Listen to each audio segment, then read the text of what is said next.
आप YouTube channel देख रहे हैं। मैं इमरान खान हूँ। 9/11 को 20 साल पूरे हो गए हैं। मैं जब ये वीडियो रिकॉर्ड करवा रहा हूँ तो ये वही दिन है 11 सितंबर 2001 को बड़ा खौफनाक अटैक हुआ था अमेरिका में, और उस हमले के नतीजे में 3000 अमरीकी और गैर मुल्की वर्ल्ड ट्रेड सेंटर में मारे गए थे। 2 जहाज़ उड़े सुबह 8 बजे के बाद, 8:45 बजे के करीब वो आकर वर्ल्ड ट्रेड सेंटर से टकराए, और वो बहुत बड़े साइज़ की जो बिल्डिंग थी, या जिसको दुनिया की सबसे बुलंद तरीन इमारतों का उनको एक दौर में दर्जा हासिल रहा, वो बिल्डिंग ज़मीन बोस हो गई और लम्हों के अंदर गिर गई। ऐसा लगता था कि जैसे किसी ने उनको हथौड़ों से गिरा दिया हो एकदम। बाद में बहुत सारी तहकीकात हुई, बहुत सारी चीज़ों के ऊपर रिसर्च हुई।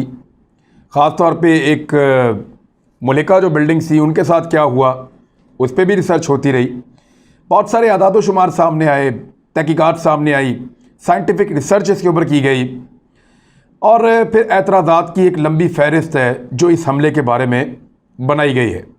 2 जहाज़ मज़ीद भी अगवा हुए थे, हाईजैक हुए थे। एक पेंटागन के करीब गिर गया और एक जंगल में गिरकर तबाह हो गया। लेकिन ये 2 जहाज़ वर्ल्ड ट्रेड सेंटर की बिल्डिंग से आके टकराए और वो बिल्डिंग बिल्कुल मलबे का ढेर एकदम बन गई।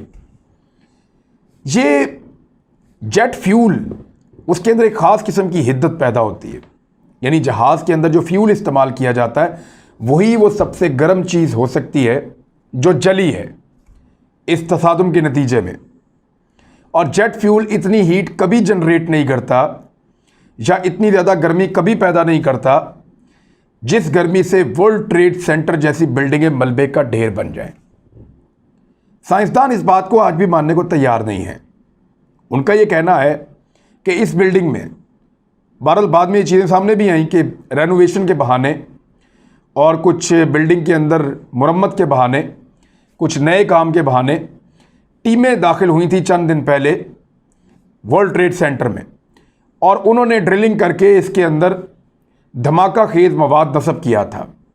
और वो जो उसके अंदर धमाका खेज मवाद लगाया गया था वो जेट फ्यूल से कई गुना ज़्यादा हीट जनरेट कर सकता था, उससे बहुत ज़्यादा शिद्दत की गर्मी पैदा कर सकता था।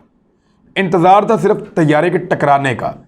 तैयारा टकराए और फिर वो जितना मवाद बिल्डिंग की बुनियादों में लगाया गया है, जगह जगह के ड्रिलिंग करके जिसको पहुंचाया गया है, और कुछ रिपोर्ट्स ये भी कहती हैं कि वहाँ पे कुछ केबल्स बिछाई जा रही थी और उन केबल्स के लिए भी ड्रिलिंग की जा रही थी। तो इस तरह से मुख्तलिफ टीमें आई और उन्होंने बारूद इसके अंदर भरा, और फिर एक धमाके से धर्म ये पूरी की पूरी इमारत ज़मीन बोस हो गई। तैयारा टकराने से ये इमारत नहीं गिर सकती, इतनी गर्मी पैदा नहीं होती, इतनी शिद्दत से गर्मी पैदा नहीं होती कि उससे पूरी इमारत पिघल के नीचे चली जाए। स्टील के बड़े खौफनाक स्ट्रक्चर्स थे इसके अंदर, बहुत हैवी किस्म के, और उनको गिराने के लिए जेट फ्यूल से ज़्यादा गर्मी चाहिए थी, बल्कि कई गुना ज़्यादा गर्मी चाहिए थी जो मखसूस किस्म के बारूद के साथ पैदा होती है, और वो बारूद वहाँ पे नस्ब किया गया था।